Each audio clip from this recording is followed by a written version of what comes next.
Ito ay isang panawagan ng isang Pinay OFW upang mailigtas siya sa maaring kapahamakan.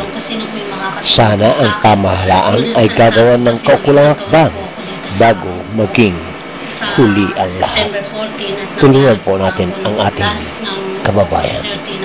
Naglilinis po ako ng guest room. Bigla pong pumasok ng anak niya, niyaya niya po ako matulog. Tapos niyaya niya po ako makipag-sex at babayaran niya raw po ako. Ngayon tumanggi po ako, nagalit siya at sinabi niya huwag kong sasabihin kahit kanino. Ngayon wala po dito yung nanay niya noon. So hindi ko na po alam yung gagawin ko kasi baka po mamaya natatakot po ako na maulit po yung mga pangyayari na yun. At isa pa po, iniisip ko rin po na hindi naman po ako pwedeng basta-basta makalabas dahil wala po akong passport, wala rin po akong ikama.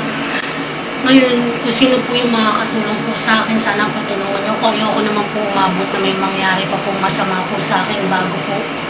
Hintayin ko pa po ba na malala o ano pa po yung gawin niya sa akin bago po ako umalis dito. Ngayon, gusto ko na po talagang umuwi na lang po ng Pilipinas sana kasi natatakot po ako sa kanya, baka mamaya isang beses kung ano na naman po ang maisipan niya,